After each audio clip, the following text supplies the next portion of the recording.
शक्तिपीठ मां बगलामुखी जन्मदिन रे लागी हेला 1008 व्यंजन केक सहित चॉकलेट मिठा पिठा सबु प्रकार खाद्य लगाइले श्रद्धालु। बालेश्वर सहर उपकंठ कुरुड़ा ठारे श्री श्री पीताम्बरा सिद्ध महाशक्तिपीठ रे मां बगलामुखी जन्मोत्सव अनुष्ठित होइथिबा बेले हजार हजार श्रद्धालुंको समागम होइथिला। 3 दिन धरि चालिथिबा यज्ञ रे भक्तिमय होई पड़िथिला स्थानीय अंचल। मांको पई परस जाईछि 1008 व्यंजन जेउठु रहिछि केक चॉकलेट सहित खीरी पिठा मिठा अन्न। अबिकल घरर सदस्य परी मांकर जन्मदिन पालन करुछंती श्रद्धालु। बालेश्वर सहरर उपकंठ कुरुड़ा निकटस्थ श्री श्री पीताम्बरा सिद्ध महाशक्तिपीठ रे मां बगलामुखी जन्मोत्सव महा आडंबर रे पालित होई जाईछि। शंख हुलहुली घंटा मृदंग ध्वनि रे समग्र अंचल कंपी उठिथिला। एही पीठर स्वतंत्रता हेउछि प्रतिवर्ष जन्मोत्सवर चतुर्दशी तिथि रे मांकु 1008 प्रकारर विभिन्न व्यंजन मिष्टान्न फलमूलादि प्रसाद लागि करा जायथिला। श्रद्धालु माने पीठ परिसर रे उपस्थित रही निष्ठार सह समस्त प्रसाद प्रस्तुत करथिले। साधारण जीवन यापन रे व्यवहृत समस्त प्रकार सात्विक खाद्य सामग्री को प्रसाद रूपे मां को अर्पण करा जायतिला। एमिति कि शताधिक प्रकारर मिष्टान्न और चॉकलेट मध्य एथिरे शामिल करा जायतिला। एही विरल प्रसाद अर्पण सेवा देखिबाकू भक्तंक प्रबल भीड़ परिलक्षित होइतिला। 3 दिन धरि महासमारोह रे श्रद्धालुंक गहण रे महायज्ञ रे पूर्णाहुति प्रसाद सेवन सह घट उत्तोलन और कलश शोभायात्रा समापन सह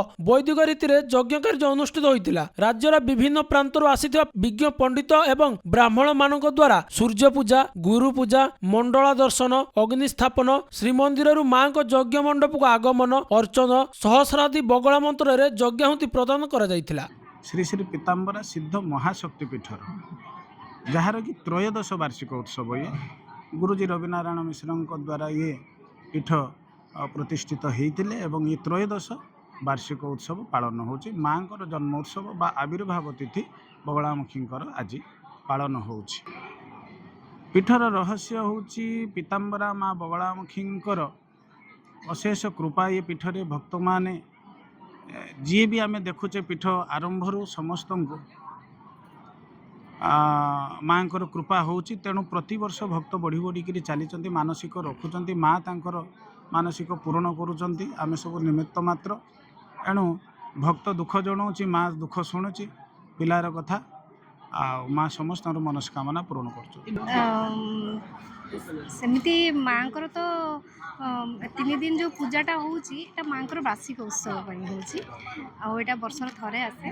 आम तो चतुर्दशी मसरे जो 2टा चतुर्दशी रे आम 2 थर आसू मसरे माँ को पाखु 2 थर आसू आई वर्षर थरे जोटा आसे तांकर जन्मोत्सव सेटा आम 3 दिन आसू आ 3 दिन रे एठी रही कि आम सकाळरू राति जाए रहू। 3 दिन जो दृश्य आउ 3 दिन भक्तंकर भीड़ माँकर आशीर्वाद आउ एठिकार सबू किछि माहौल एते सुंदर थाए। से बाण फुटा पाखर आरंभ करिकी एठिकार जोटा मनोरम सबुठू बाण फुटाटा देखिबे जोटा कि संध्या रे मनोरम दृश्य यार मोर मो भौणी आसे मु आसी आ भौणी जोई आसती जोटा कि हम 3 वर्ष लागे आ भाई भाउजो समस्त आसन मो परिवार समस्त आसन।